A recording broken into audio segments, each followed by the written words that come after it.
दोस्तों, स्वागत है आपका अपने ही YouTube channel B English Champion में। आज एक बार फिर हम आपके बीच अकबर और बीरबल की एक शॉर्ट स्टोरी लेकर हाजिर हैं, जो कि बहुत ही इंटरेस्टिंग होने वाली है। और इस स्टोरी के माध्यम से मैं आपको बिल्कुल बेसिक लेवल से इंग्लिश को पढ़ना सिखाऊंगा और इसके साथ साथ हर एक सेंटेंस का ग्रामेटिकल स्ट्रक्चर भी बताऊंगा। तो स्टार्ट करते हैं। स्टोरी का टाइटल है कुकिंग द खिचड़ी, यानी खिचड़ी पकाना। कुकिंग का मतलब होता है पकाना। कुकिंग जो कि वर्ब की फर्स्ट फॉर्म में आईएनजी लगाकर बना है, जो कि एक जेरंड का काम कर रहा है। वर्ब की फर्स्ट फॉर्म में आईएनजी लगाने से जेरंड बनता है, जिसका यूज हम सब्जेक्ट और ऑब्जेक्ट दोनों तरह से कर सकते हैं। और इसका हिंदी ट्रांसलेशन करने पर इसके लास्ट में ना आता है, इसलिए इसका हिंदी मीनिंग है पकाना।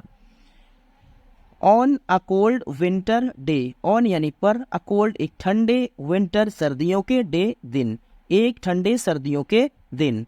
अकबर एंड बीरबल, अकबर और बीरबल ने टुक अ वॉक यानी एक सैर की। टुक जो कि वर्ब की सेकंड फॉर्म है, इसकी फर्स्ट फॉर्म टेक होती है और वर्ब की सेकंड फॉर्म लगने से पास्ट इंडेफिनिट का सेंटेंस बन जाता है। अलोंग यानी किनारे, द लेक झील के।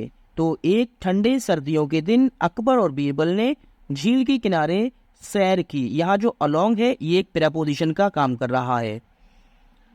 आ थॉट एक विचार, केम आया, टू बीरबल यानी बीरबल को।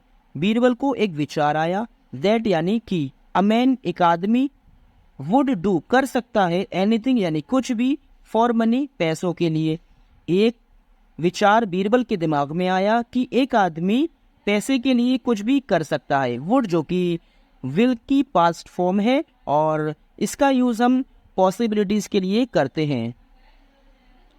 He expressed his feelings to Akbar. ही यानी उसने, एक्सप्रेस बताई, his feelings अपनी भावनाएं, to अकबर यानी अकबर को। उसने अपनी भावनाएं अकबर को बताई। यहाँ एक्सप्रेस्ड वर्ब की सेकंड फॉर्म और his feelings अपनी भावनाएं। his जो है एक पॉजेसिव का काम कर रहा है और to एक प्रेपोजिशन का काम कर रहा है। तो उसने अपनी भावनाएं अकबर को बताई।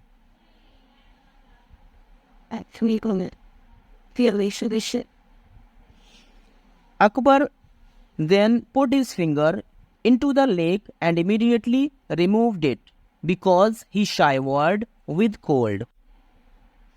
तब अकबर ने अपनी उंगली झील के अंदर डाली और तुरंत ही उसे हटा लिया क्योंकि वो ठंड से कांप उठा। अकबर सेड, अकबर ने कहा, आई डोंट थिंक, मैं नहीं सोचता हूँ, अ मैन कोई आदमी, वुड स्पेंड यानी बिताएगा, एन एंटायर नाइट एक पूरी रात, इन द कोल्ड वाटर ठंडे पानी में, ऑफ यानी के, दिस लेक इस झील, फॉर मनी यानी पैसों के लिए।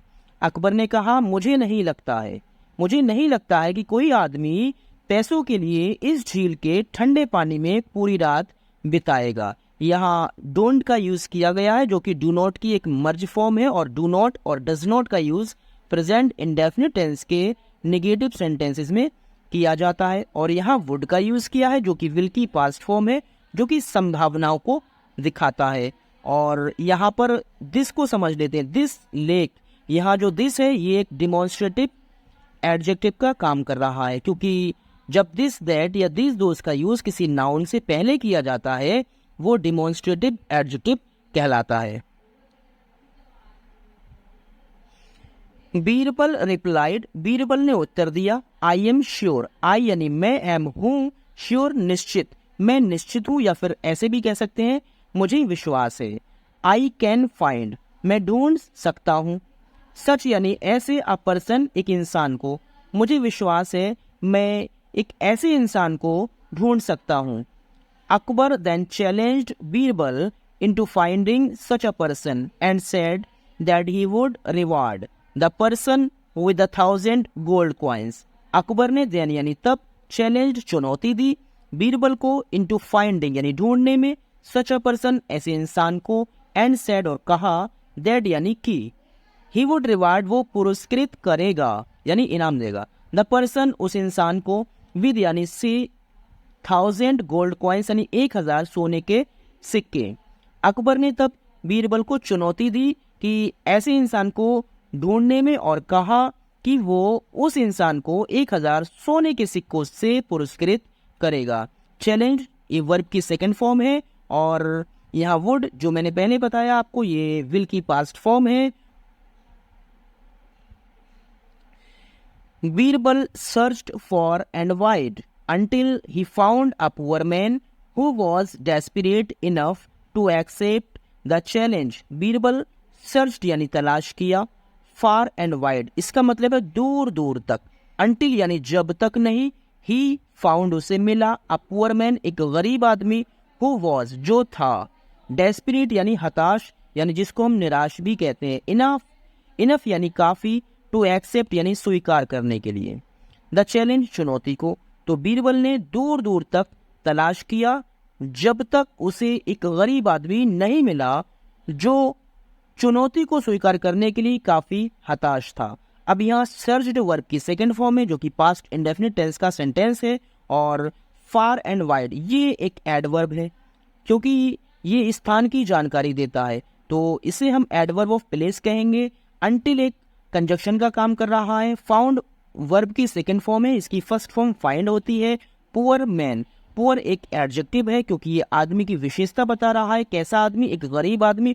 हु एक रिलेटिव प्रोनाउन है, हु एक रिलेटिव प्रोनाउन है जो कि किसके लिए बोला गया है, उस आदमी के लिए बोला गया है जो वॉज यानी था। इनफ ये भी एक एडवर्ब है जिसको हम एडवर्ब ऑफ डिग्री कहेंगे क्योंकि ये मात्रा बता रहा है, हताश था लेकिन कितना, काफी। आगे देखते हैं। The poor man entered the lake and Akbar had guards. The poor man उस गरीब आदमी ने एंटर्ड यानी प्रवेश किया, द लेक यानी झील में, उस गरीब आदमी ने झील में प्रवेश किया। अब यहाँ पर मे की हमने कोई भी मीनिंग यूज नहीं की है क्योंकि एंटर के बाद किसी भी प्रेपोजिशन का यूज नहीं किया जाता है। अकबर हैड गार्ड्स, अकबर के हेड यानी पास थे, गार्ड्स रक्षक, अकबर के पास रक्षक थे। posted near him to make sure that he really did as promised. posted यानी तैनात कर दिए, near him यानी उसके पास में, to make sure यानी सुनिश्चित करने के लिए, that यानी कि, he really वो उसने सचमुच, did यानी काम किया, as यानी as का मतलब है जैसा, promised वादा किया था। तो अकबर के पास जो रक्षक थे यानी गार्ड थे उसने वो उसके पास तैनात कर दिए। क्यों कर दिए? ये सुनिश्चित करने के लिए कि दैट यहाँ पर एक कंजक्शन का काम कर रहा है कि उसने सचमुच वो काम किया जैसा उसने वादा किया था। यहाँ पर जो डिड है ये डू की सेकंड फॉर्म है और प्रॉमिस्ड ये वर्ब की सेकंड फॉर्म है।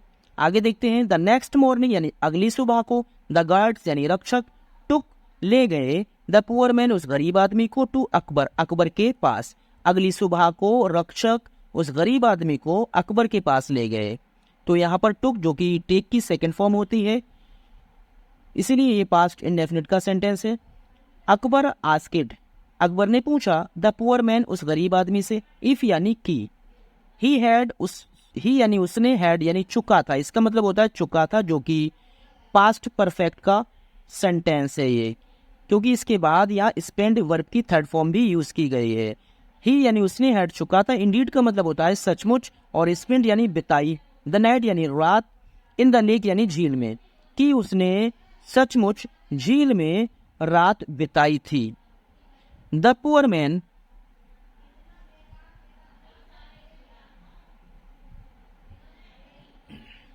द पुअर मैन रिप्लाइड, उस गरीब आदमी ने उत्तर दिया, दैट यानी कि, ही हैड उसने बिताई थी। तब उस गरीब आदमी ने उत्तर दिया कि उसने बिताई थी। हालांकि हैड के बाद किसी भी वर्ब का यूज नहीं किया गया है, बट इससे पहले जो वर्ब यूज की गई है हमें इसके आगे उसी को पढ़ना है, उसने बिताई थी। Akbar then asked the poor man how he managed to spend the night in the lake. Akbar ने देन यानी तब, आस्क्ड पूछा, द पुअर मैन उस गरीब आदमी से अकबर ने पूछा, हाउ यानी कैसे, ही यानी उसने, ही का मतलब है उसने, और मैनेज यानी व्यवस्था की, टू स्पेंड बिताने की, द नाइट रात, इन द लेक झील में। तो अकबर ने उस गरीब आदमी से पूछा कि उसने झील में रात बिताने की व्यवस्था कैसे की, यानी किस तरह से उसने रात बिताई। द पुअर मैन उस गरीब आदमी ने रिप्लाइड उत्तर दिया, क्या उत्तर दिया? दैट यानी कि, there was a street lamp nearby. There was यानी थी, यहाँ पर देयर एक इंट्रोडक्टरी सब्जेक्ट है जिसका कोई भी मीनिंग हम नहीं पढ़ेंगे। देयर वॉज यानी थी, अ स्ट्रीट लैम्प, जो गलियों में लैंप लगी होती है उसको हम बोलते हैं स्ट्रीट लैम्प। नियर बाई का मतलब होता है पास में।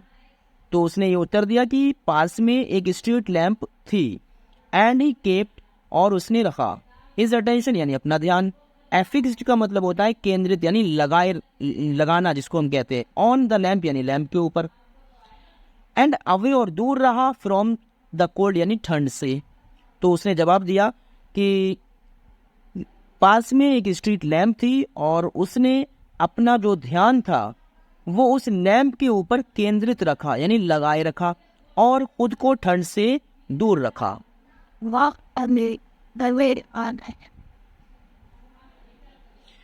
अकबर देन सेड, अकबर ने तब कहा, दैट यानी कि, देयर वुड बी यानी देयर वुड बी होगा, वुड बी होगा, नो यानी कोई नहीं, और रिवार्ड यानी इनाम।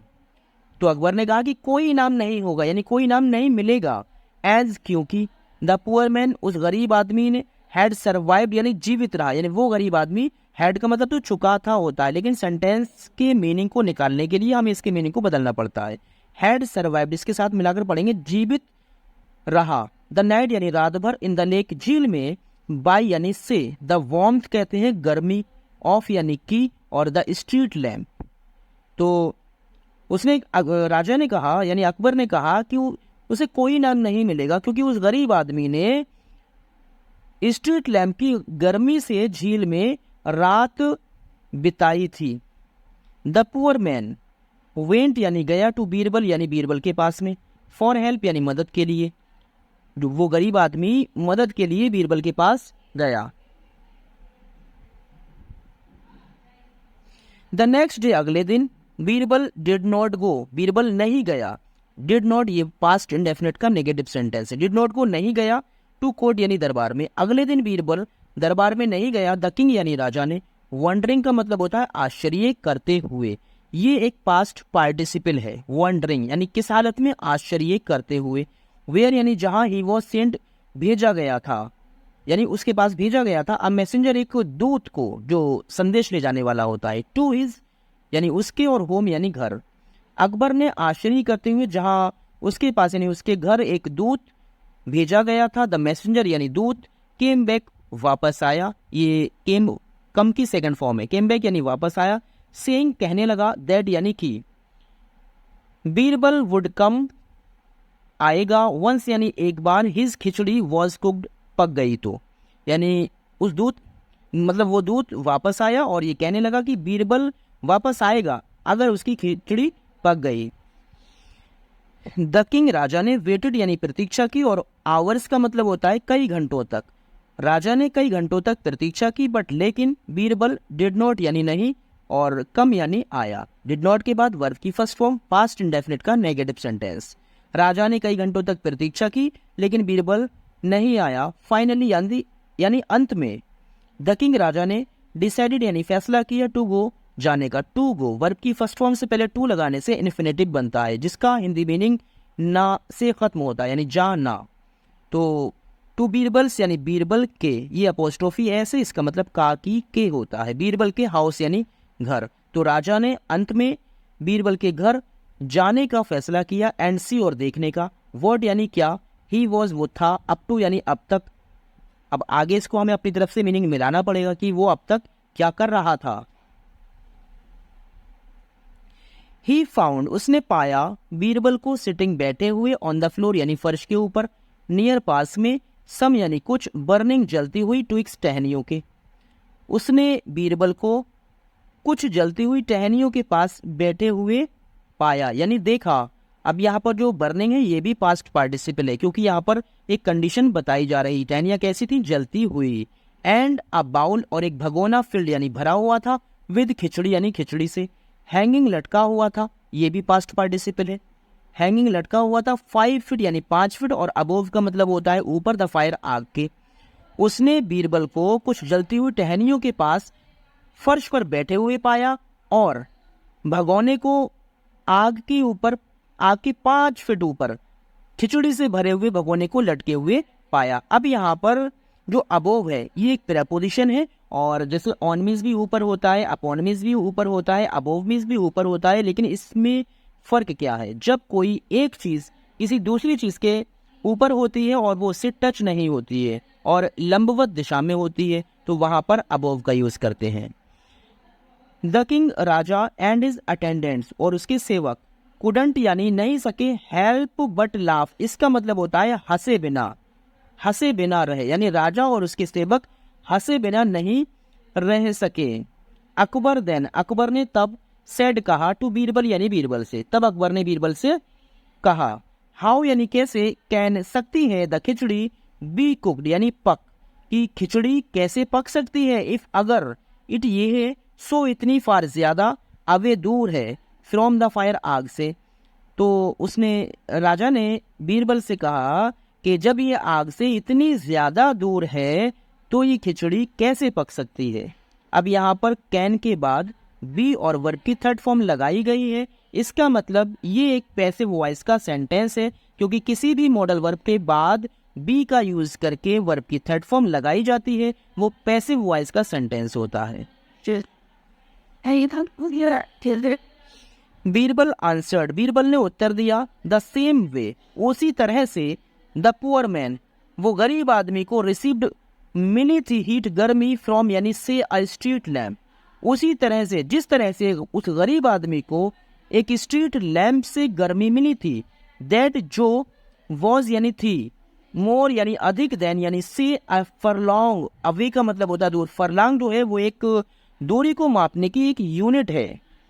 तो उसने कहा ठीक उसी तरह से जिस तरह से उस गरीब आदमी को एक स्ट्रीट लैम्प से गर्मी मिली थी जो एक फरलांग से भी अधिक दूर थी। द किंग राजा अंडरस्टूड यानी समझ गया, हिज मिस्टेक अपनी गलती को, एंड गेव और दिया, द पुअर मैन उस गरीब आदमी को, हिज रिवार्ड उसका इनाम, राजा अपनी गलती को समझ गया और उस गरीब आदमी को उसका इनाम दिया।